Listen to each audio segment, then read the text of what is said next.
The fighter pilot has always been surrounded by an aura of glamour. From the very moment that he climbs into his cockpit, he is facing a daunting challenge.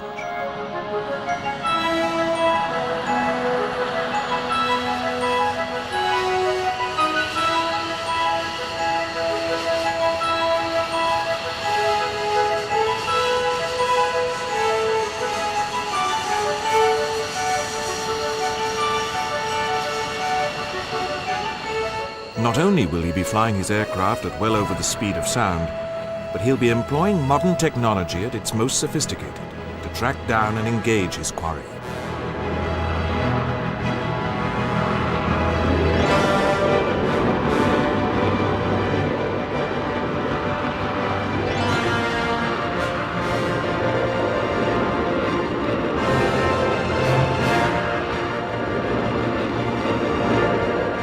For those who flew in the 1991 Gulf War, air combat of 50 years ago might seem very remote and mere history.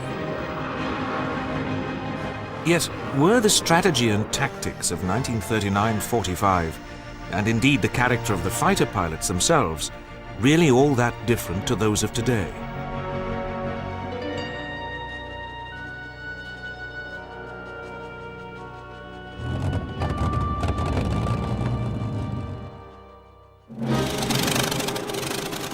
The first air combat of the Second World War took place in the skies above Poland.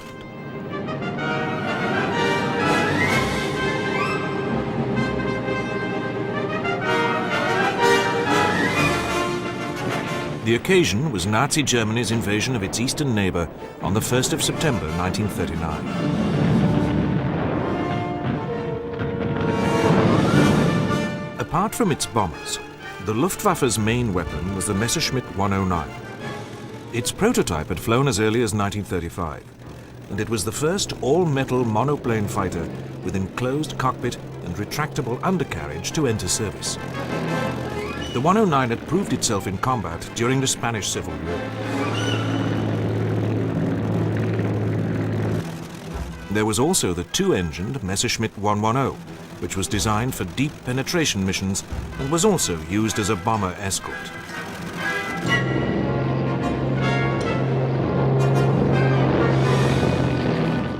In contrast, although the spirit and morale of its pilots was high, the Polish Air Force had only obsolete types.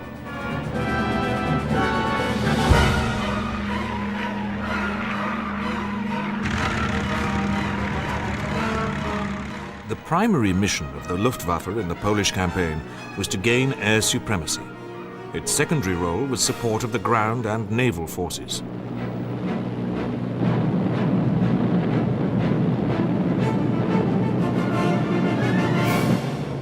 To gain air supremacy, the Luftwaffe struck first at the Polish airfields. It was not wholly effective, however, since the Poles had dispersed many of their aircraft to emergency landing grounds.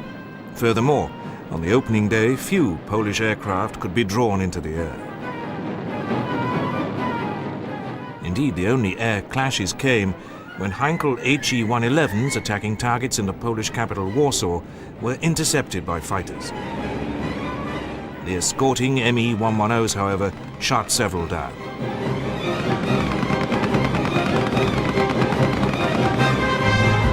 During the subsequent days of the campaign, the Polish Air Force did its best, but its aircraft were too inferior, and its command and control systems were too disruptive.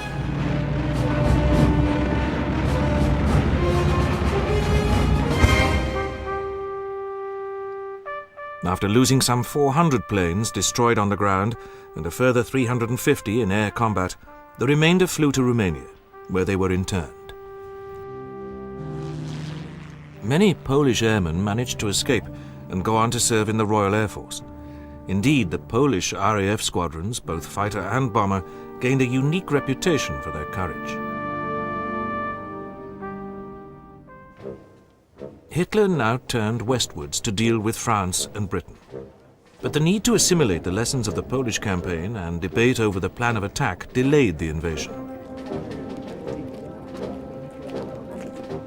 During the Phony War, as this period of waiting in the West was called, German reconnaissance aircraft probed Allied airspace, and some were shot down, giving the Allies heart. However, the winter of 1939-40 was particularly severe in Europe, and this put a brake on air operations.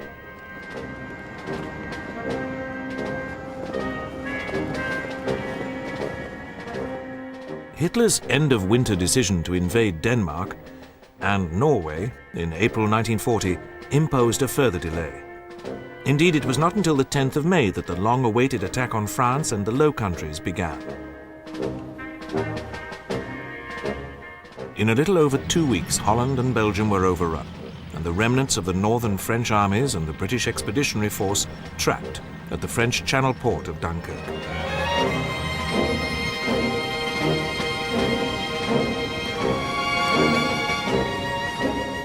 The Allied air forces, equipped with aircraft like these French Morane-Saulnier MS-406s, were able to make little impression on the Luftwaffe.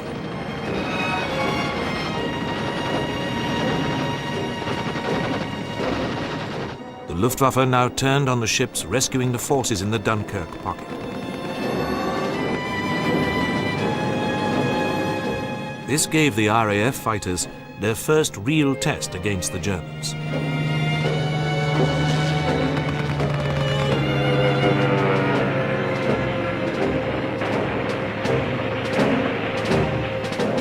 The RAF lost nearly 180 aircraft, and the Luftwaffe some 200 over Dunkirk, but 330,000 Allied troops were saved. The Germans now turned south to overrun the rest of France. The French pleaded desperately for British fighters to be sent across the English Channel to help stem the German flood.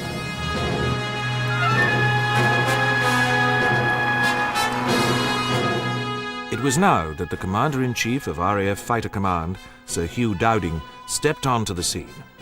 Aged 57, he had held his post since 1936 and was about to retire when the war broke out.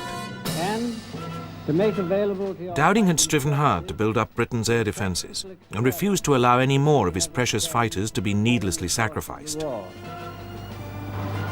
I am firmly of opinion that successful invasion of Great Britain will be impossible so long as we hold the command of the air. France signed an armistice with Germany on the 22nd of June 1940. Hitler then ordered preparations to be set in train for an invasion of Britain under the codename Sea Lion. But he recognized that an essential prerequisite to success was achieving air supremacy over the English Channel and southern England.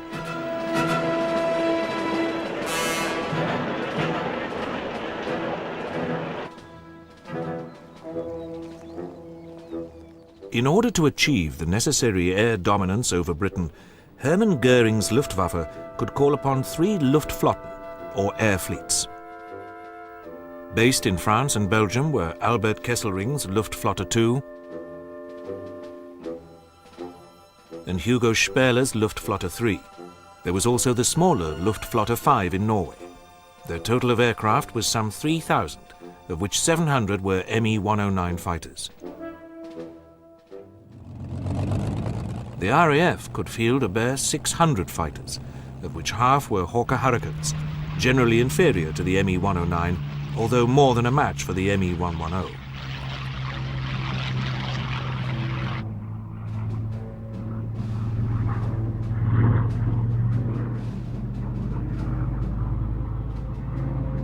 There were some 150 Supermarine Spitfires, which did match the 109 in performance.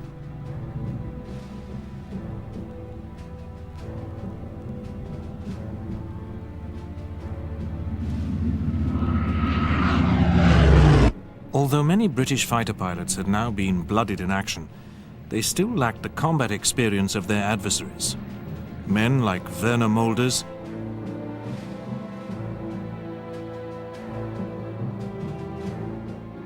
and Adolf Galland now had many hours of combat flying under their belts and were well established as aces.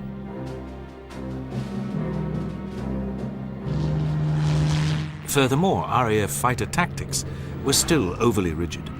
A squadron of 12 planes operated in groups of 3 aircraft, in V-shaped formations known as VICs. When attacking, the Spitfires and Hurricanes used standard drills, which were well rehearsed but lacked flexibility. In contrast, the German fighters operated in a formation made up of 2 pairs of aircraft.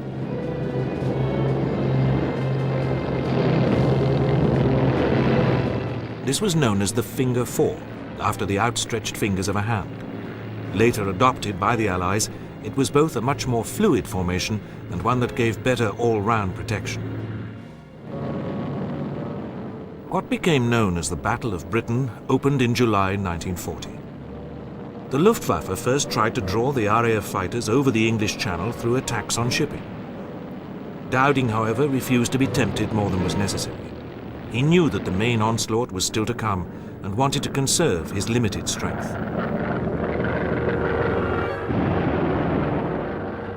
RAF Fighter Command had 4 subordinate commands, the groups. Each had responsibility for a particular part of Britain.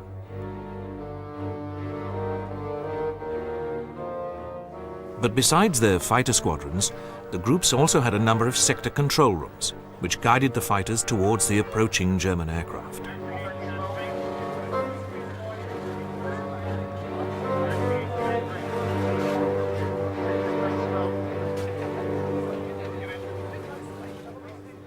But the crucial element was the early warning provided by the chain-home network of radar stations, which covered the coasts of Britain.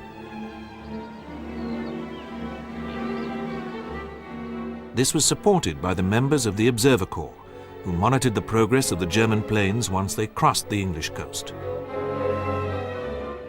Interlocked into the system were the anti-aircraft guns. There were also the barrage balloons, which deterred aircraft from making low-level attacks on vital installations and urban areas.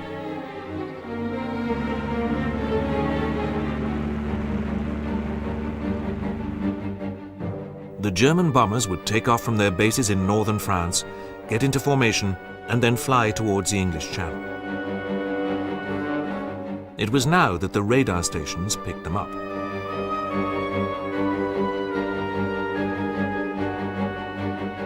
They passed the information to Fighter Command headquarters and also to that of the group concerned.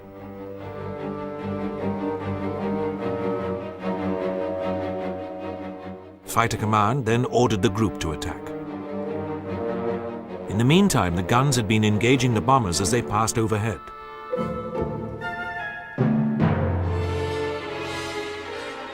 But so as not to shoot down friendly aircraft, the guns had to be ordered to cease fire before the RAF fighters got airborne. This was done by Group HQ.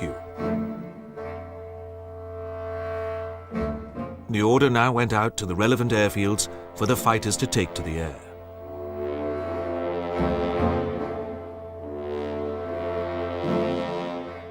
They took off and were guided onto the bombers by the sector control room.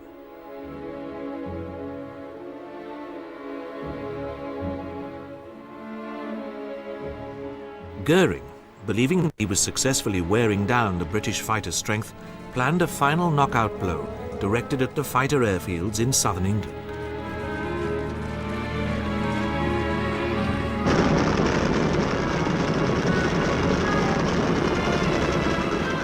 But before the Luftwaffe could mount Eagle Day, as Goering called it, there was one more essential task that had to be performed.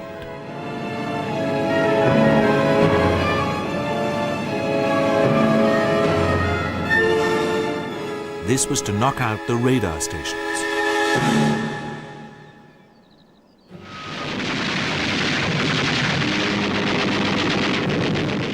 On the 12th of August, the Luftwaffe attacked these. They succeeded in destroying one and damaging 4 others.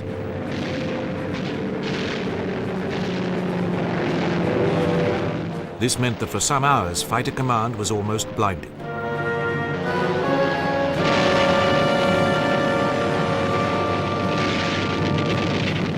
But instead of persisting against the radar stations, Goering mounted Eagle Day the following afternoon.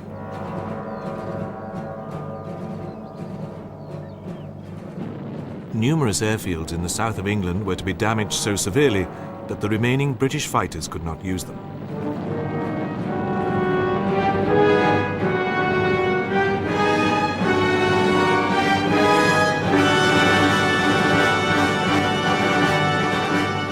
number of these airfields did suffer, but in the course of the attacks, 45 German aircraft were downed at a cost of just 13 British.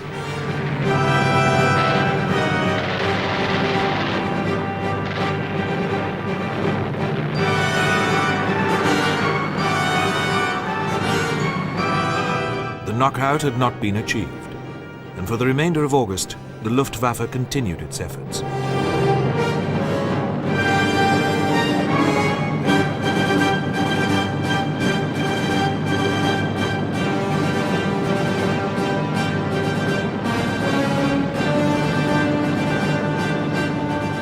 One disadvantage for the Germans was that flying across the Channel meant that the Me-109s only had sufficient fuel to remain for 20 minutes in British skies before they had to turn for home.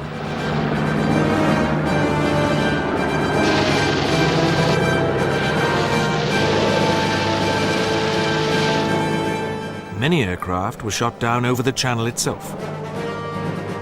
The Germans used float planes like the Heinkel HE-59 to rescue their air crews from the sea. These provided what became a highly efficient service.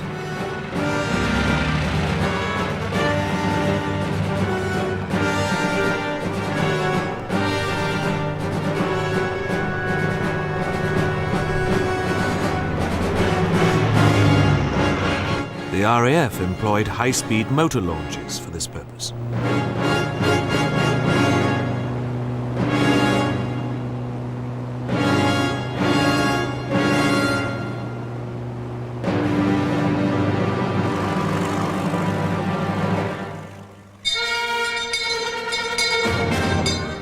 As August 1940 wore on, the strain on fighter command increased in the face of remorseless German pounding.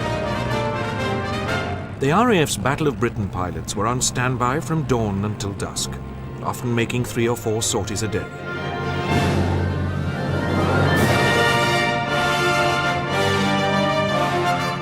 The pressure was the same for the ground crews. It was quite hair-raising trying to keep 12 Hurricanes operational. Robbing Peter to pay Paul was rife in those days of inspections for readiness operations. This went on until dusk, and it was a case of trying to get as much sleep as possible during the night for a repeat of this towering round the following day.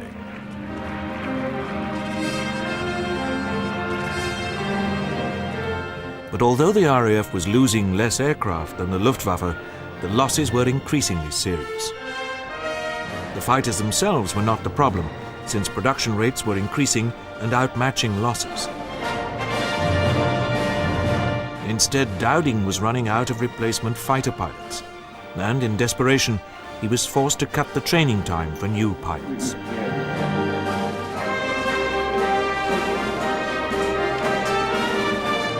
He was, however, able to replace some of the squadrons which had borne the brunt of the battle with others from the north of Britain. Day after day, the air battles raged, but the Germans too were becoming tired. In view of their increasing losses, the Luftwaffe bombers switched their attacks to night. The Blitz, as the British called it, would continue until May 1941, with the country's cities, especially London, being remorselessly pounded.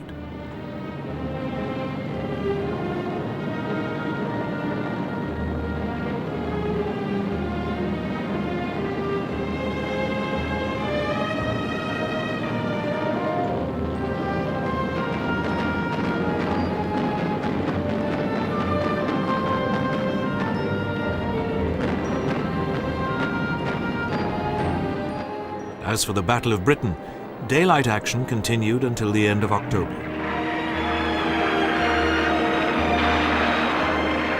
There were 2 days of heavy combat during September, but after that the battle gradually fizzled out.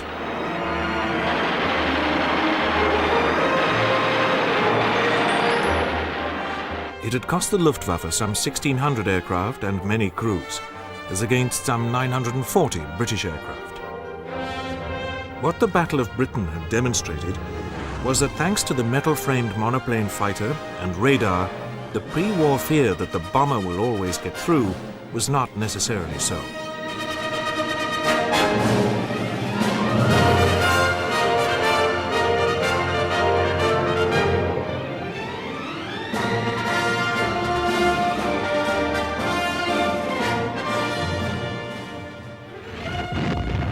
In contrast, when Hitler invaded Russia in June 1941, the Luftwaffe achieved overwhelming air supremacy from the outset.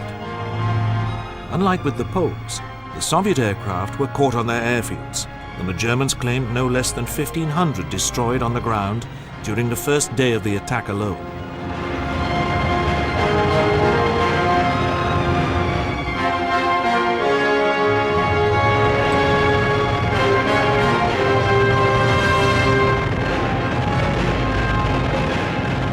Obsolete Russian fighters like the Polikarpov I-15 stood little chance.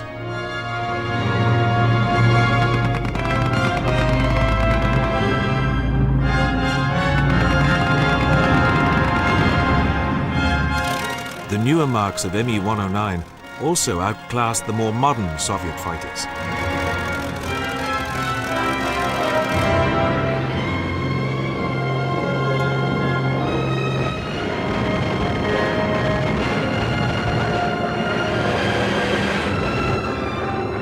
Furthermore, the Russian pilots were initially poorly trained.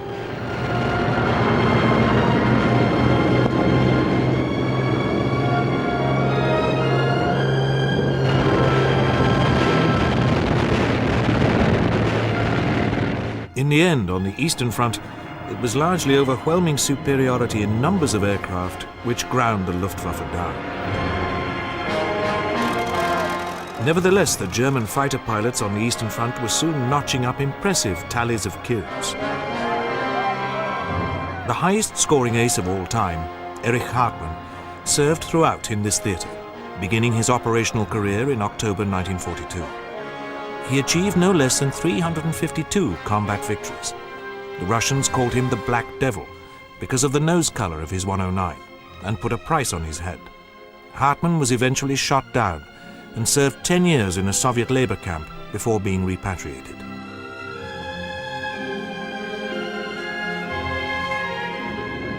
The air war over Western Europe was, however, to be very much more evenly matched. Consequently, aircraft shot down did not reach the totals on the Eastern Front.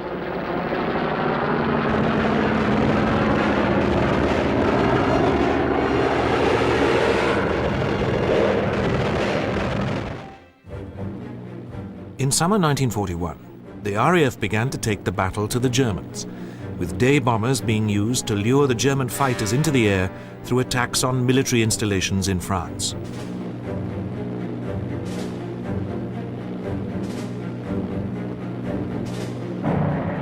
But like the German fighters the previous year, the British fighter pilots were now at a disadvantage in the limited time they could spend in hostile airspace before turning for home.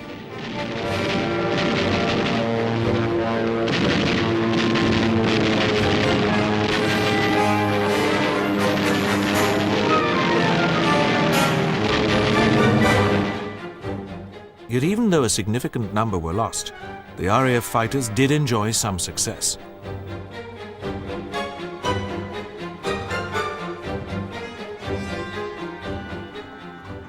In autumn 1941, the Luftwaffe revealed a new fighter, the Focke-Wulf FW-190. This was superior to the Spitfire 5, apart from in tight turns. But its performance did fall off above 20,000 feet, and so the more versatile 109 remained the Luftwaffe's main fighter. Nevertheless, the 190 gave the RAF a rude shock. During this time, even though the United States was not yet in the war, American fighter pilots were in action, wearing British uniform. They were members of the three so-called Eagle squadrons of the RAF.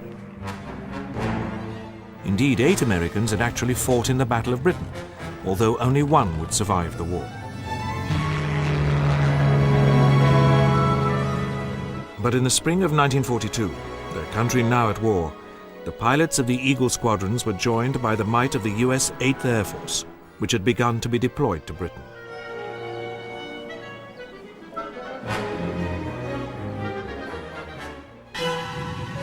The US 8th Air Force in Britain was built around heavy bombers. Its mainstays were the Boeing B-17 Flying Fortress and the consolidated B-24 Liberator.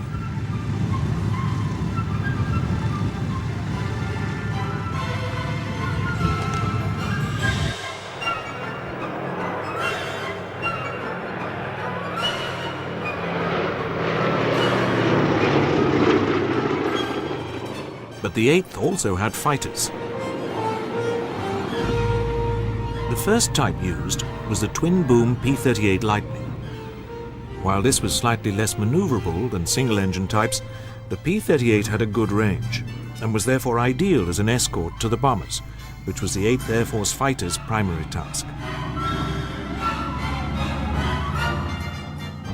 In 1943, the North American P-47 Thunderbolt arrived, taking over from Spitfires loaned by the RAF.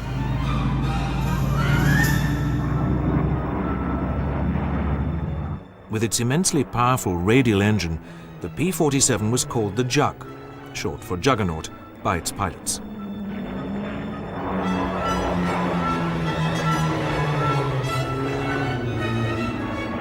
One of these, who had been flying Spitfires, recalls his first impressions. I saw my first P-47, and it was quite impressive. The Jug weighed twice as much as the Spitfire and appeared large enough to house a couple of waist gunners in the rear. When I first taxied a P-47, it was just like driving a Cadillac, the way it would squat on its gear when you hit the brake. The Jugs arrived in time for the opening of the combined bomber offensive, which was to help pave the way for the Allied invasion of Northwest Europe. They were to prove excellent fighters. Their only drawback was that even when fitted with 200-gallon drop tanks, they could not accompany the bombers to targets deep inside Germany. This problem was only overcome with the appearance of the P-51D Mustang in the spring of 1944. This could escort the bombers all the way to Berlin and fight on the way there and back. The Mustang proved immensely popular. Well, I felt that I had about the best weapon that was available. The state-of-the-art was right where I'd like to see it. Everything that makes a good fighter was right at our fingertips. It was truly the sport car of its era. At the time, I felt like I was one of the luckiest pilots in the Air Force to be able to fly the Mustang. It was the greatest.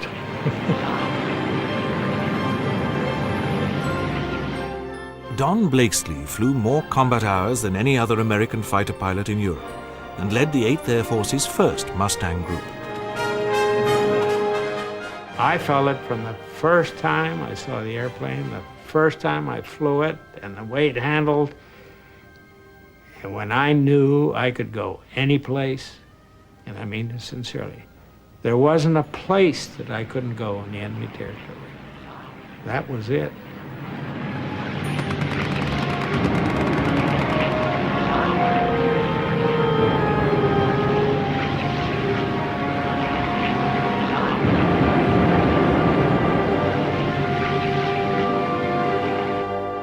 The 8th Air Force's principal objective was to critically weaken the Luftwaffe through attacks on aircraft factories and oil installations. But while its fighter pilots were sometimes frustrated at being tied to bomber escort, they knew that the 8th was tying down a considerable part of the Luftwaffe's strength.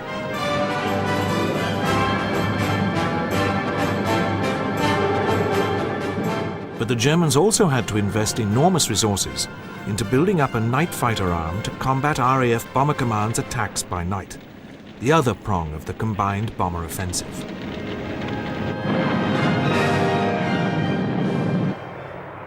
The first true night fighter was a version of the British Blenheim bomber, which was fitted with airborne interception, or AI radar, during the winter of 1940-41. For AI radar was crucial to the effectiveness of the night fighter. Faster bow fighters were also equipped with it, enabling the crews to locate bombers on even the darkest of nights. The Germans also developed ever more efficient AI, and the Luftwaffe night fighters became instantly recognizable by their toasting fork radar aerials. Ground-based radars would initially identify the British bomber stream. Their information was passed back to the Luftwaffe control centers. These would work out the likely target of the bombers, whose progress would be continuously monitored. The night fighters would then be scrambled.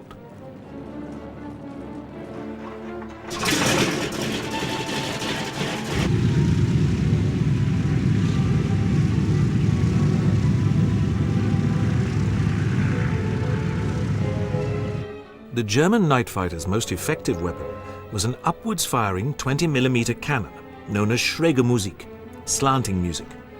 Originally fixed to the top of the fuselage, more sophisticated mountings were later developed. One of the top German night fighter pilots was Prince Heinrich zu Wittgenstein, who shot down 83 bombers before he was killed in January 1944. His radar operator describes a typical engagement. I soon had my first target on the screen and gave the pilot the appropriate course corrections over the intercom. Straight ahead, a bit higher. We very quickly reached the heavily laden bomber, as nearly always it was a Lancaster. Prince Heinrich set it alight with one burst of Schräge Musik, and it went into a dive.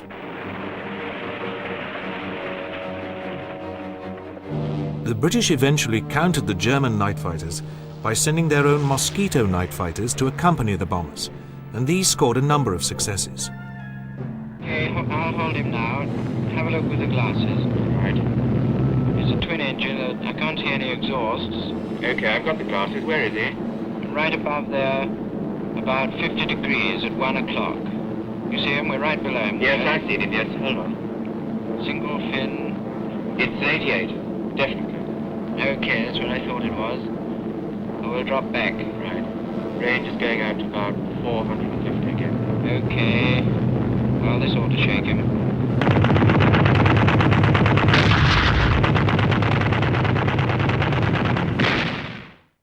By the spring of 1944, the Luftwaffe's situation was becoming increasingly serious, especially as a result of the Allied bombing. Fuel was becoming difficult to obtain. This meant that trainee pilots received ever less flying instruction, and consequently often lacked basic skills when they joined their squadrons.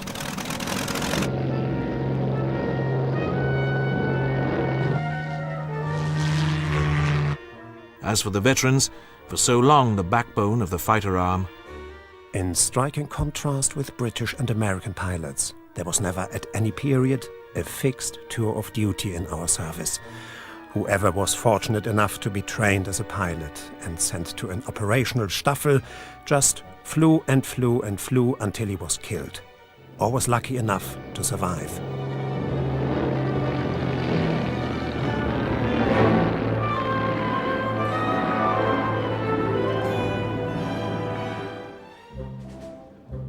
At the end of January 1944, the 8th Air Force's fighter pilots were delighted to be told that instead of keeping close to the bombers, they could go out and seek the Luftwaffe.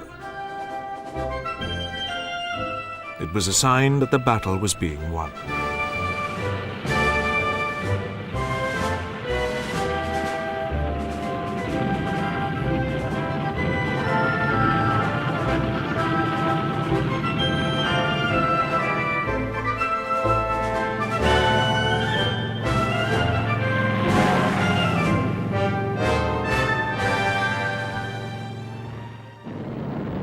In February 1944, the US Army Air Force in Europe launched Big Week, a concentrated attack on German fighter production. During it, over 500 German fighters were shot down.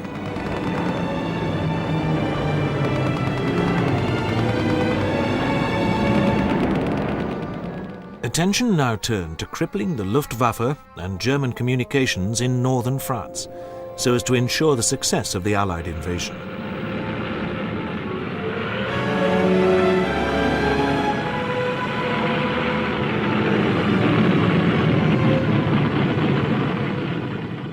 One American pilot describes the result of this new mission. They went down and I looked at trains or barges on the river or any enemy installations such as airfields. And wherever we could find a suitable target, we would turn loose. That was playtime.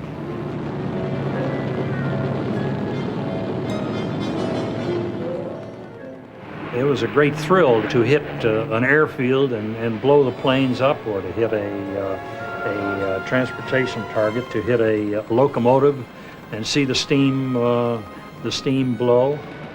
We'd go down on the deck, and if it moves, well, you kill it.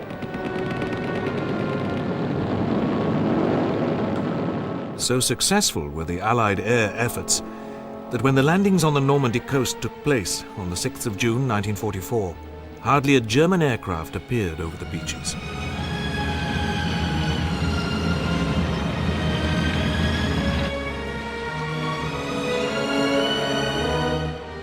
Yet the Luftwaffe was still not finished, although there was an air of desperation.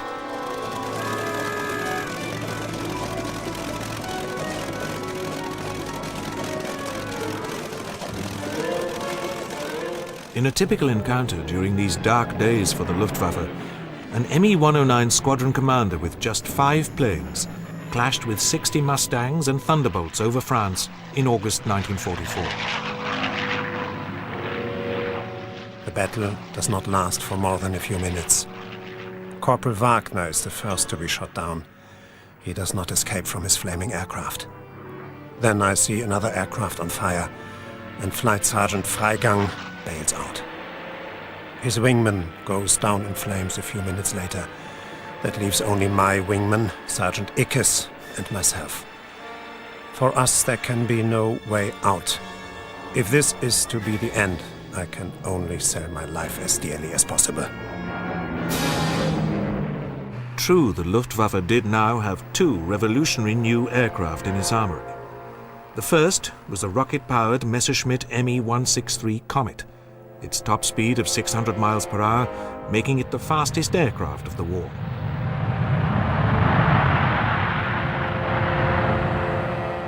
The Comet had the potential to be devastating as a bomber interceptor. But after some 2 minutes' flight, its fuel was exhausted, and it became no more than a very high-speed glider and could be shot down.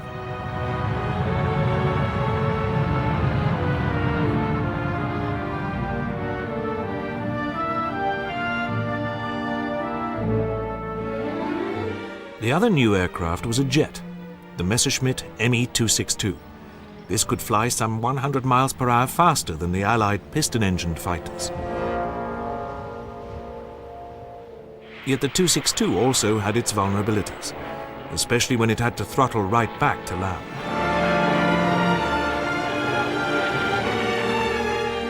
With Allied bombers increasingly roaming far and wide over Germany, Luftwaffe Commander-in-Chief Hermann Göring raged against his fighter pilots.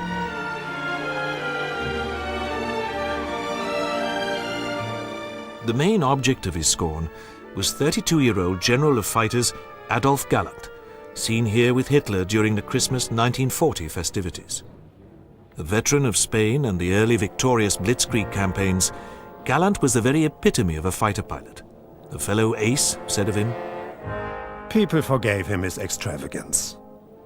The impossibly deformed caps, the tunic closed high at the neck. He wore his Knight's Cross below the collar, where it was at its most decorative against the blue of his tunic. And the black cigars he only rarely removed from his mouth. The fact that the ladies found him irresistible and that he was prompt to reciprocate the attentions of many a film and society beauty tended to earn him our respect. Eventually, Göring sacked Galland and ordered him to form and lead a special Me-262 squadron manned by top fighter aces. This fought on until the bitter end, as did the other surviving German fighter pilots.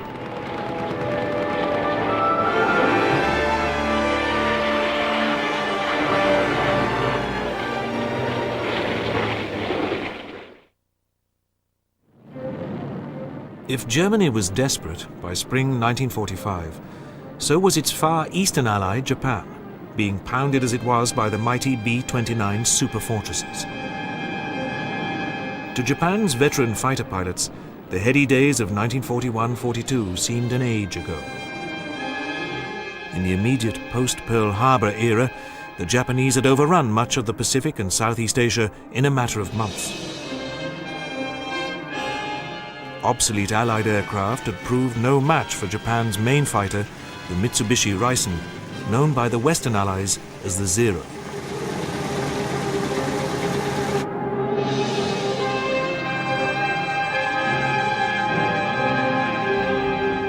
Indeed, US naval aviation could not really match the Zero until 1943, when new carrier fighters like the Corsair came into service.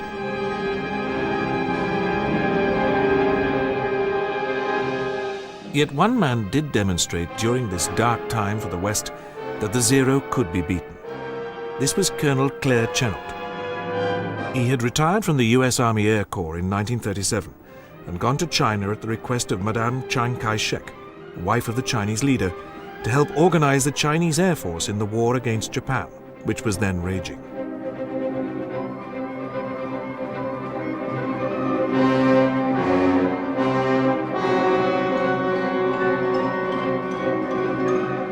Chennault returned to America and, with the backing of President Franklin Roosevelt, formed the American Volunteer Group of 300 pilots. Equipped with now obsolescent P-40 Warhawks, Chennault and his men went to Burma in the autumn of 1941 and soon found themselves in action.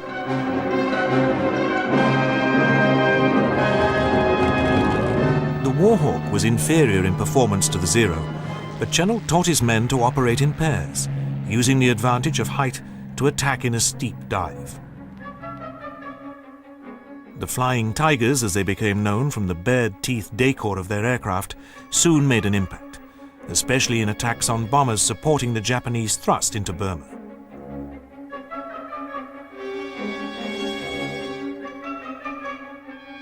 One Flying Tiger explains the nub of their tactics. But with the two-ship element, and you could single one Japanese out, you could catch him, and he would fly along and be watching you, and when you got within range, why, then he'd maneuver.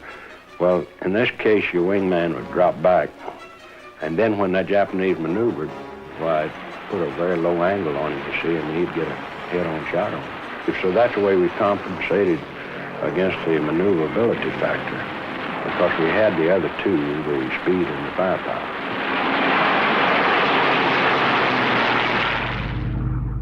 Another Flying Tiger.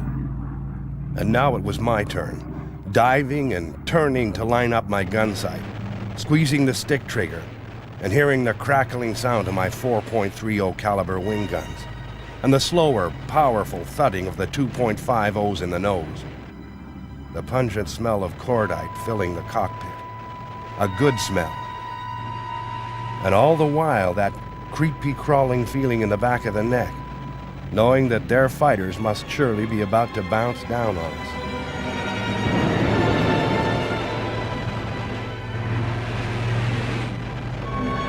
In the space of just 7 months, the Flying Tigers shot down over 260 Japanese aircraft for the loss of just 12 pilots, a remarkable achievement.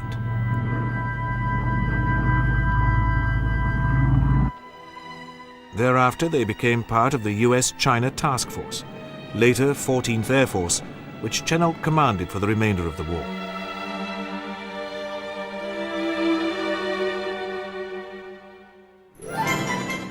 While many of the Pacific air battles involved naval aircraft, the US Army Air Force played its part.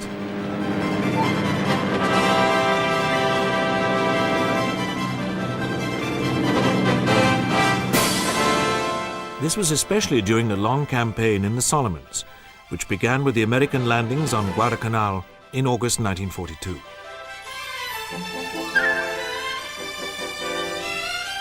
Indeed, it was an Army flyer, Major Richard Bong, who was the top American ace in the Pacific.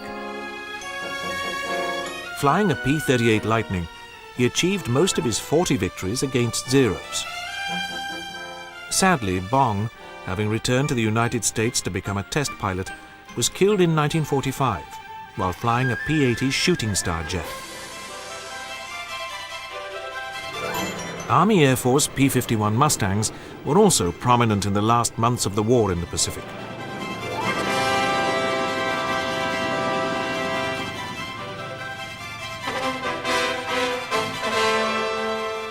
Operating from island bases, the Mustang became prominent in the skies over Japan.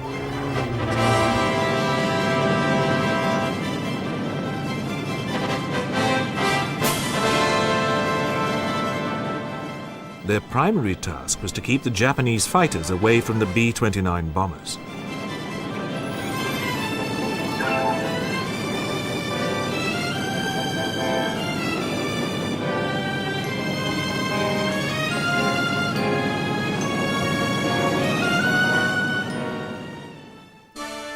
By the spring of 1945, the Japanese had their backs to the wall and, in desperation, had adopted kamikaze, or suicide tactics.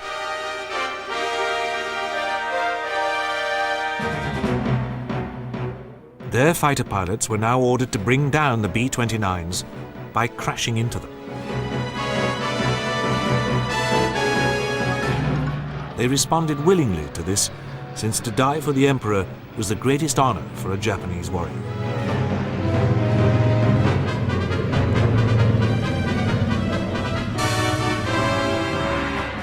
But their ramming tactics seldom worked.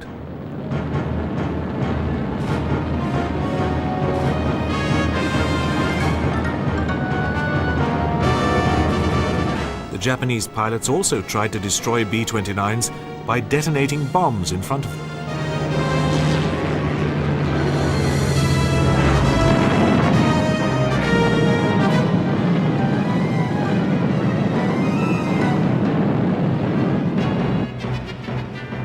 Yet it was a Japanese Zero pilot who perhaps best summed up the nature of air fighting during 1939-45. It was murderous combat. Kill the opponent before he killed you. That's why you fired too early. It was the same as feudal samurai engaged in a duel with real swords. The master teaching his apprentice says, approach so closely that you believe you can hit your opponent's forehead with your own hands. Then strike. You will hit him between the eyes with the tip of your blade.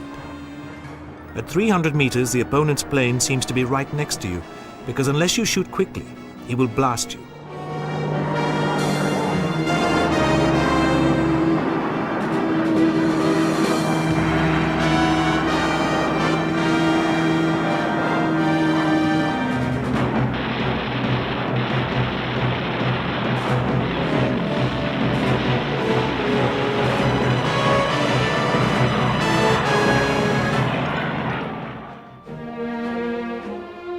Johnny Johnson, the RAF's top scoring ace in the European War, with 38 confirmed victories, echoed the Japanese view when commenting on the Spitfire. The secret of this airplane was judging the range. I think a lot of people fired out of range, too far away, and the secret was getting in close, destroying him and getting out again. I'd never thought about the man in the machine, killing him. I just wanted to shoot that thing down with a black cross on it.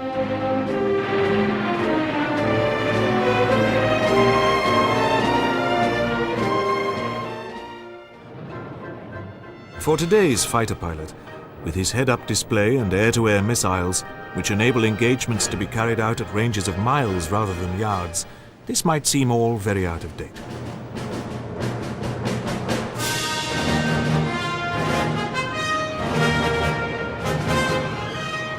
Certainly the 1990s fighter pilot needs a more analytical and technical mind than his World War II forebear in order to master the sophisticated technology of the modern combat aircraft. Yet the basic tactics have not changed.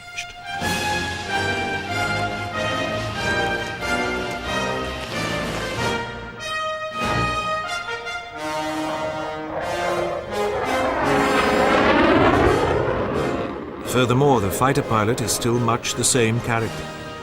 He's an individualist, pitting his wits against an opponent, whether it be in mock battle or for real.